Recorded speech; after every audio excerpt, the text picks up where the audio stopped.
Good morning, students. Today we are starting with a new topic of the same chapter. Okay, it is central problem of an economy. We have studied the causes of the problem, but what is actually the problem? That is very important to know. Okay, so this is called as central problem. Why it is called as central problem? Because it's a problem which is seen or observed in all type of economy.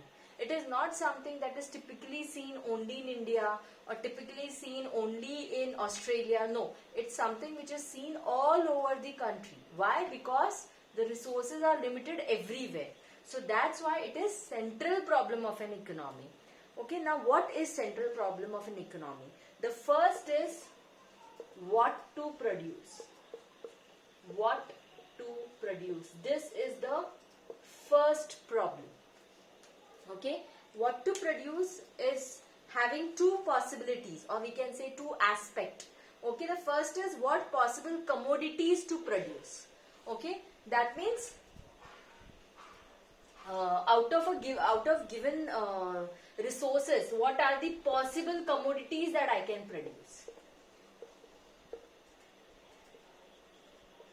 Okay, this is the first aspect of this problem. The second aspect is how much to produce.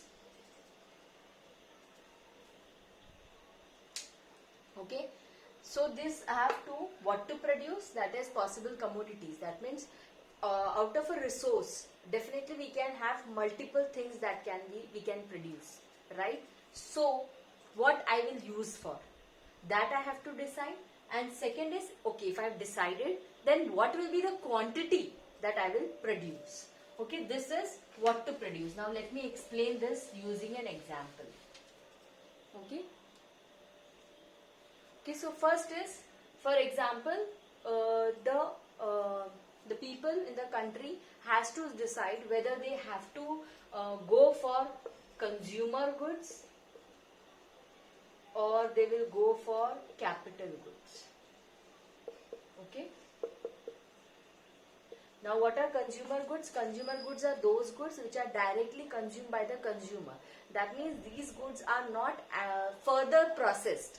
It is directly consumed. Okay. So like any type of FMCG goods, that is fast moving consumer goods, will come under consumer goods. Even durable commodities like furniture, these will also come under consumer good.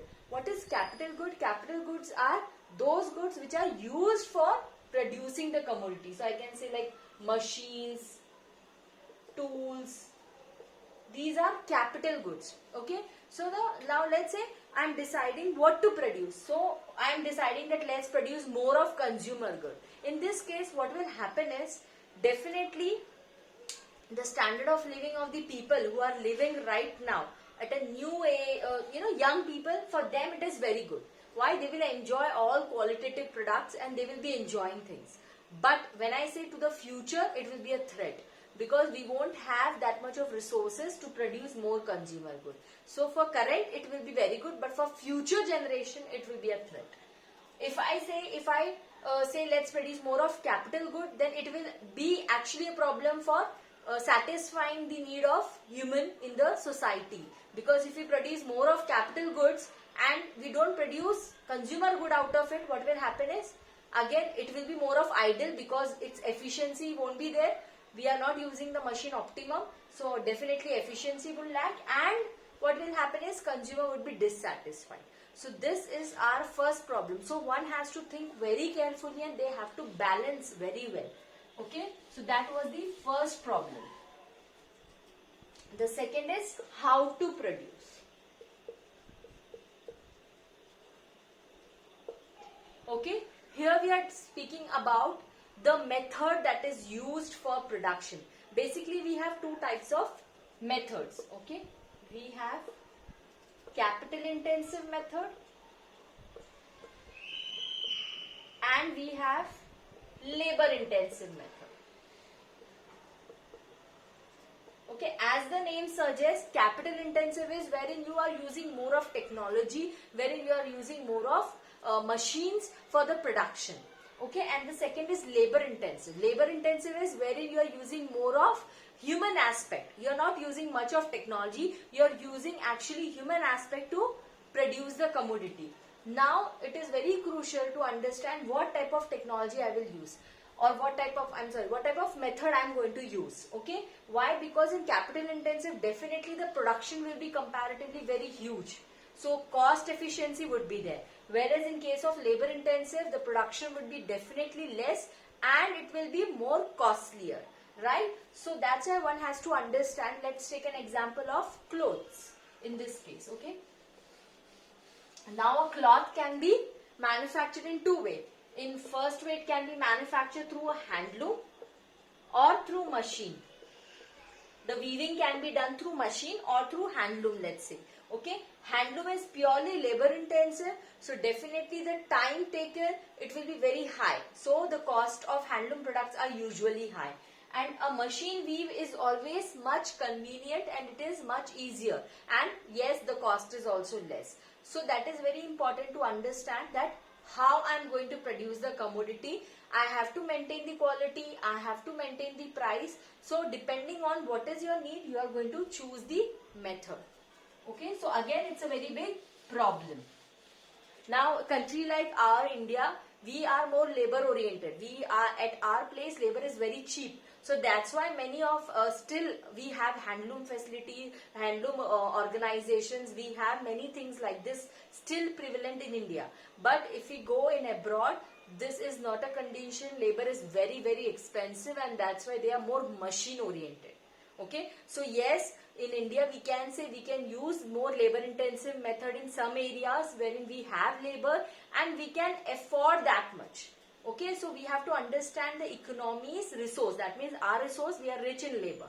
Okay, we are rich in labor and yes, the cost efficiency is also there because labor cost is less in India. Okay, the last problem is for whom to produce.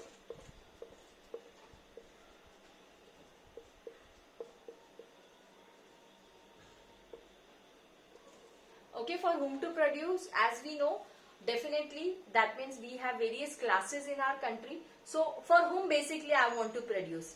Okay, if the population is more comprising of poor people, I will try to have those commodities which they consume, right? Because definitely they are the people who are there in the population, they will demand those commodities.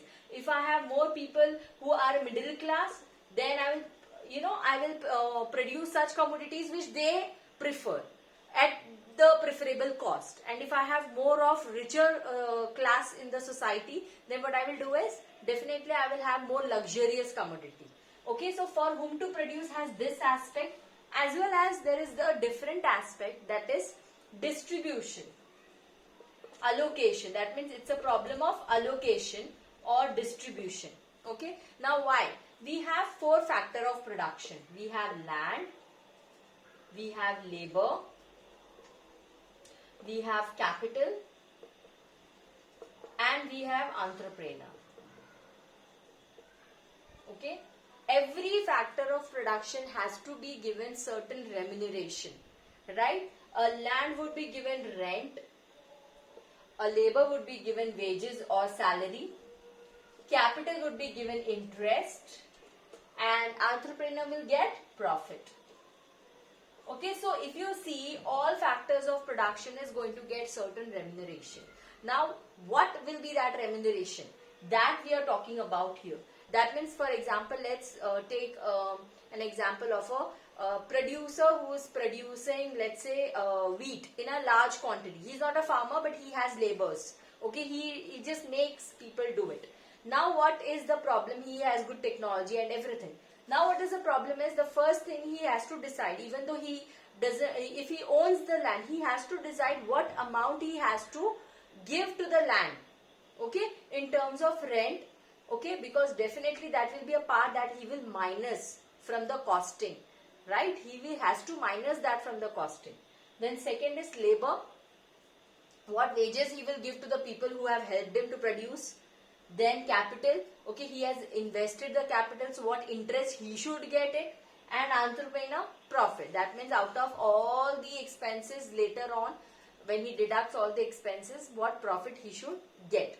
So that he has to decide. So that is distribution. So he has to decide which class he will distribute the product, and he has to decide this allocation as well. So this is called as financial allocation. Functional distribution. This is called as functional distribution. Then we have personal distribution, wherein we are talking about income inequality. Okay, that means how when we distribute more to poor people, what happened?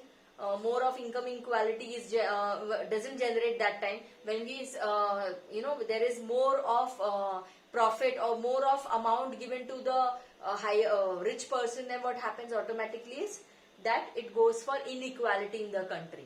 So this is actually the three basic problem of the of any economy, that is what to produce,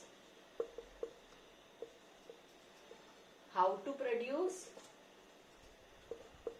and for whom to produce.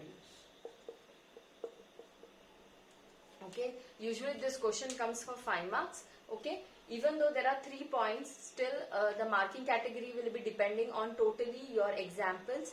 3 marks will be given for each point. Then your examples, how you have explained the entire answer, that is how the 2 marks will be distributed.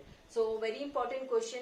Each problem can also be asked as a question for 2 marks. Like they can ask, explain explain the central problem of economy, what to produce, or explain how to produce is a central problem of an economy. They can ask such questions in the exam.